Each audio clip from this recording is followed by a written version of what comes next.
अगर समझ गए होते तो रहम ना आ जाता, फिर जालिम तो नहीं रहते, हृदय में दया नहीं आ जाती, निर्दयी तो नहीं रहते, लेकिन वो तो तुम्हारी समझ में आता नहीं। तो भक्ति नाम है आदेश का पालन। जो आदेश का पालन कर लेगा वो तो महात्मा बड़े दूर के देखने वाले होते हैं। वो धीरे धीरे धीरे धीरे धीरे धीरे चारों तरफ से जाल डालकर और ऐसा तुमको फंसा लेंगे, पहले कुछ नहीं बोलेंगे, धीरे से फिर फंसा लेंगे, और जब शिकंजे में आ गए तब फिर ठीक करेंगे। वो बड़े होशियार होते हैं, वो इस तरह से ठीक करते हैं जैसे एक भृंगी एक झींगुर को पकड़ते ही फौरन उसने मूंछ काट डाली बिल्कुल, और टांग काट दी, उसके पर को काट दिया और बिल्कुल उसको संपुट कर दिया कि अब ना उड़ सकता है न चल सकता, बिल्कुल करके बराबर कर दिया उसको एकदम, और उसको पकड़ लिया और ले गया और छेद पर अंदर की तरफ सुराग में बैठा दिया, और दरवाजे पर बैठ करके भृंगी बस फिर आवाज देता है 24 घंटे।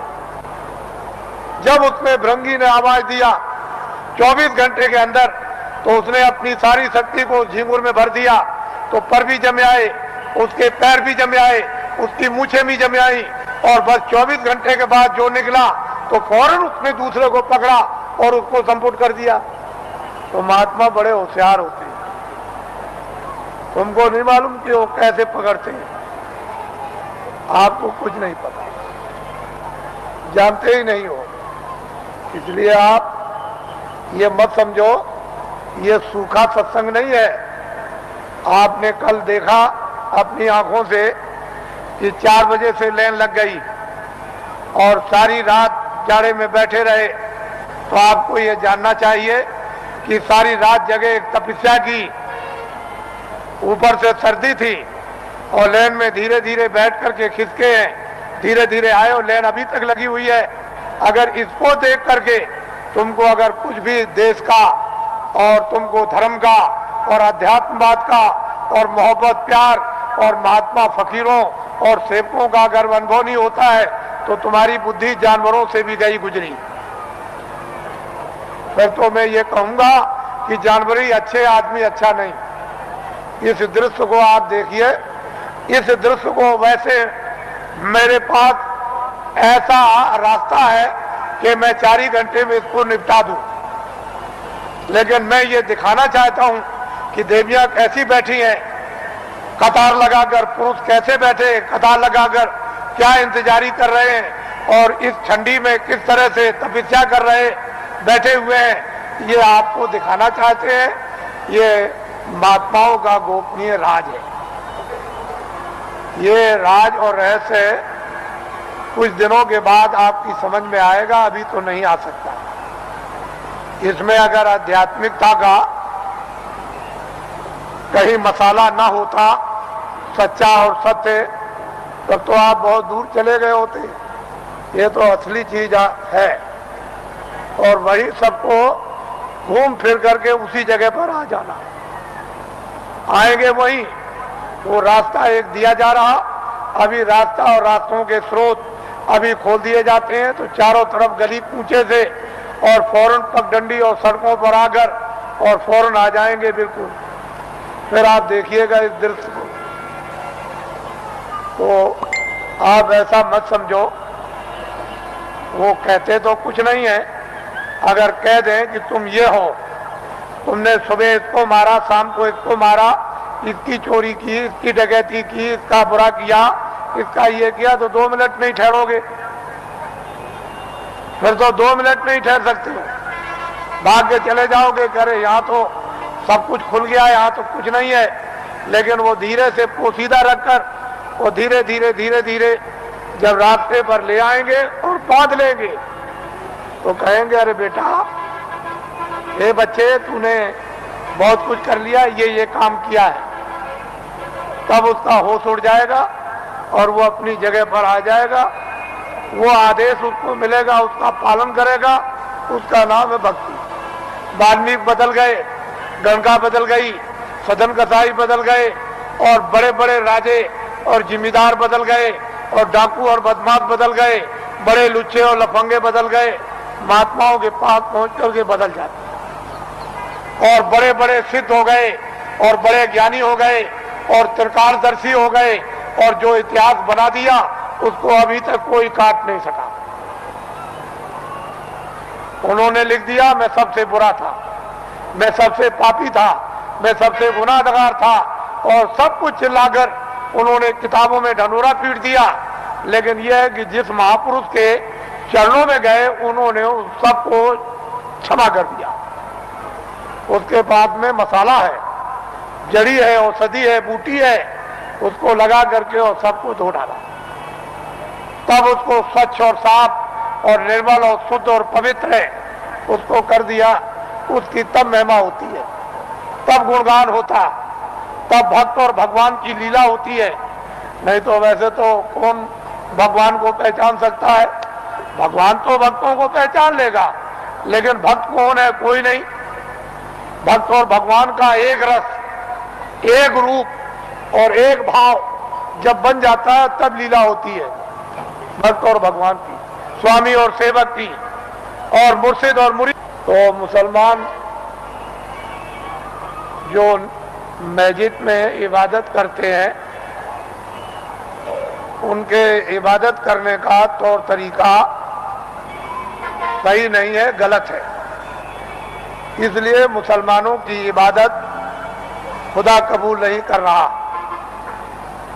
क्यों नहीं कर रहा? कि उन्होंने अपने दिल और दिमाग को पाक साफ नहीं रखा, और गंदगी से मालिक इबादत को कबूल कभी कर नहीं सकता। इसलिए उनकी इबादत कबूल नहीं होती और वक्त उनका जाया हो रहा।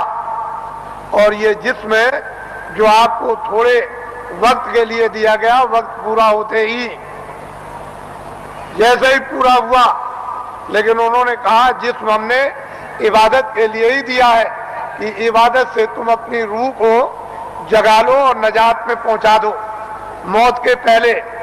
लेकिन आपने इसको समझा नहीं, वक्त पूरा हुआ और रूह को जिस्म से निकाल दिया।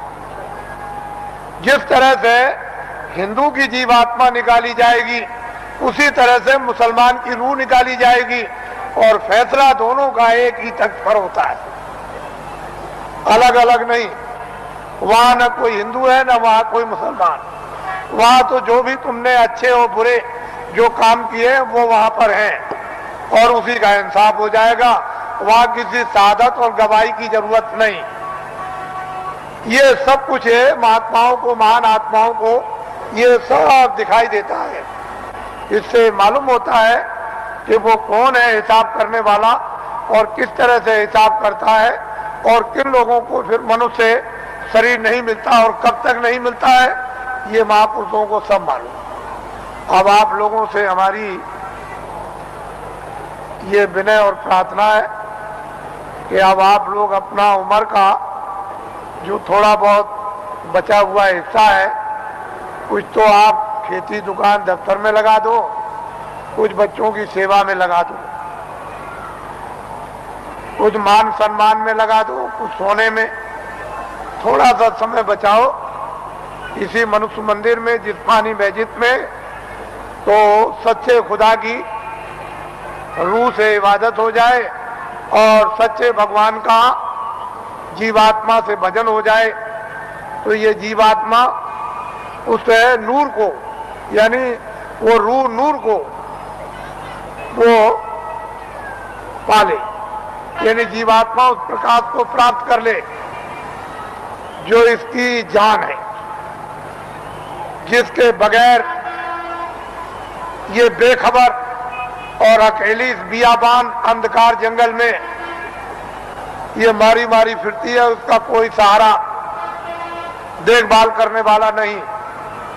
इतना काम तुम करोगे बचा हुआ थोड़ा समय, बाकी जो जो आदेश आपको मिलता जाए 23 घंटे के अंदर 1 घंटा तो आप रिजर्व कर लो कि 10 मिनट सुबह, 10 मिनट शाम को, 10 मिनट दोपहर में, 10 मिनट दोपहर बाद और 10 मिनट अर्ध रात बाद, इस तरह से 1 घंटा तो रिजर्व कर लो, बचा करके रख लो, और 23 घंटे के लिए जितना जितना आदेश मिले, दफ्तर के लिए, दुकान के लिए और खेतों के लिए और बच्चों की सेवा के लिए, आए गए मेहमान के लिए और सोने के लिए और स्नान करने के लिए, अस्पताल में जाने के लिए जितना आपको आदेश मिल जाए वो तो आप इसकी हिफाजत कर लो। इसमें बैठी जीवात्मा उसकी भी हिफाजत कर लो।